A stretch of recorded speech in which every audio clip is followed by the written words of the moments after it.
One of the biggest YouTubers recently made a profession of theism and belief in God.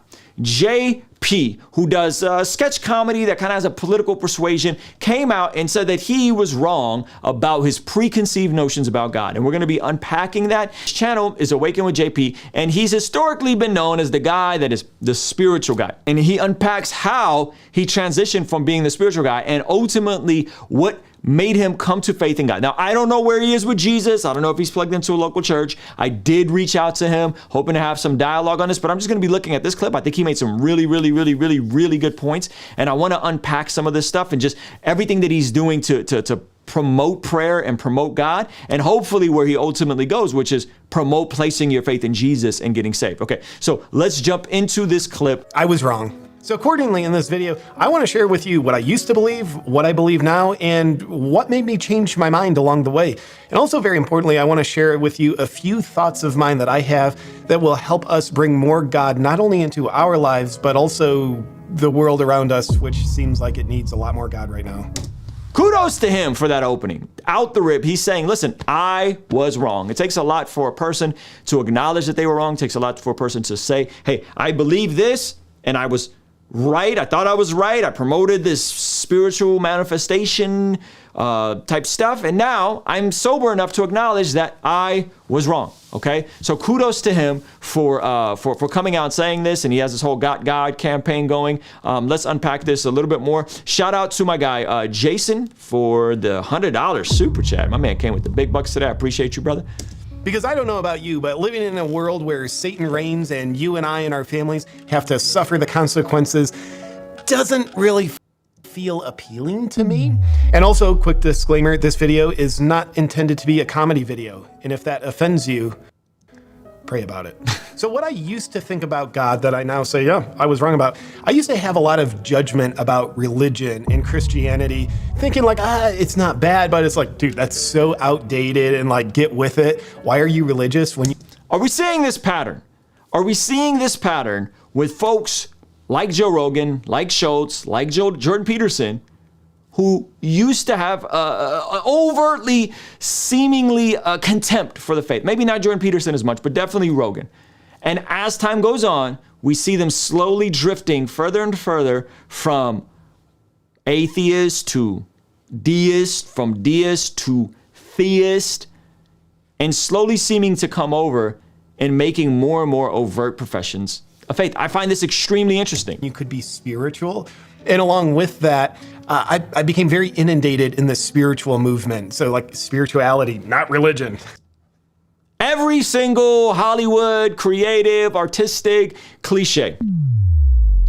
I'm spiritual, but not religious. I'm spiritual, but religion, I don't do religion, right? It's so cringe to hear out loud. And shout out to guys that have came out. Matthew McConaughey came out on the Rogan podcast. We covered it here. Where Matthew McConaughey said, no, I'm not just spiritual. I am religious, okay? I am a Christian. Made a very overt profession of faith, and even went on to say that folks in Hollywood who would pray with him privately, pray to God with him privately, when he would give his acceptance speeches for his Oscars and thank God, they would be afraid to clap for God publicly.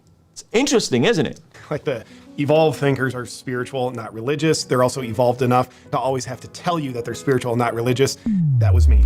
And while I was in there, I will honestly say I got a lot of benefit from spiritual teachings, like different teachers, different books.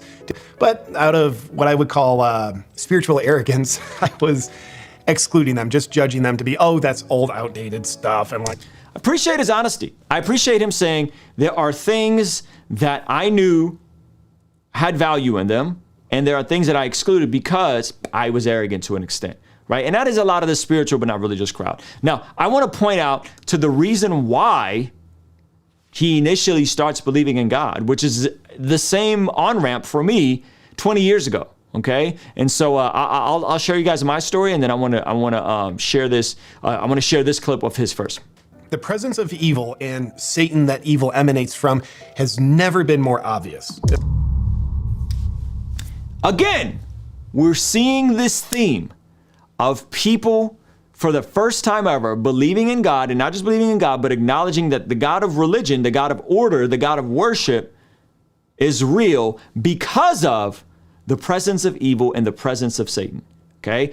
We pointed out in the previous video with Jordan Peterson we pointed out in the previous video with Joe Rogan and Schultz, and then pointing out that Jordan Peterson has said this. We've heard a lot of people echo this. I've seen people in my own life, after seeing some of the wild stuff that's happened in the last couple of years, saying that, hey, if evil is real, which it definitely seems to be, then therefore, God must be real. At least in my lifetime, the past 3 years, evil isn't hiding anymore. It's coming at us through authoritarianism, movements, people, groups, companies, governments, trying to invade our minds, invade our God-given free will. The hilarious part is folks who are spiritual but not religious, leveraging authoritarianism to make you believe the things they believe. If not, then you're a bad bigot.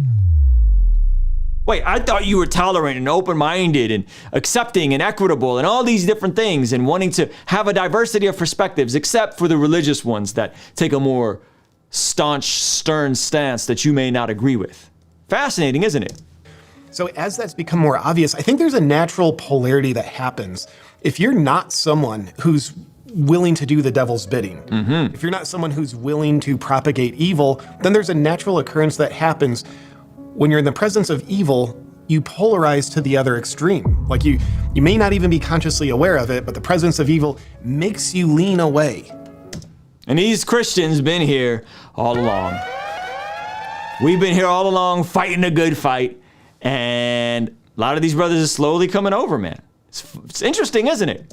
And then, therefore, what direction are you leaning towards? Well, that would be the direction of God. Certainly the opposite of evil, the opposite of Satan. So I think that's seeing the presence of evil. That's why I've just accidentally been getting more Christian. Why so many other people. This man said accidentally getting more Christian. You know, it's an interesting time to be alive when folks who aren't Christians, when folks who don't go to church are accidentally becoming more Christians because they just want to run from evil. They're like, yo, evil's bad. Let me just not do what they're doing. I'm going to come over here with God. And I'm accidentally getting more Christian? This is amazing. People are, because right now I think the evil that's in this world is doing a great service of driving a lot of people to find God in ways that they previously hadn't. And also specifically, we could say, hey, there is an attempt to bring communism all over the world, certainly in the United States. We don't call it that, but it is that. And it's happening all over the world. And there's a reason why communists have their #1 objective to disconnect people from God, where they ban religions. And of course, right now it's more like discouraging it, shaming it. But with full-on communism, they ban religion. Why is that? Because they don't want people having faith in a real higher power.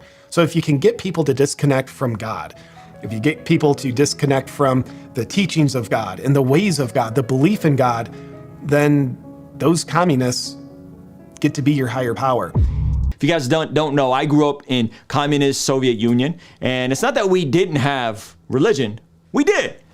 It was just controlled by the state. There was church, it was just controlled by the state. And I don't ever remember going to church as a kid. It wasn't until we came over to America that I started going to Armenian church at around age 6.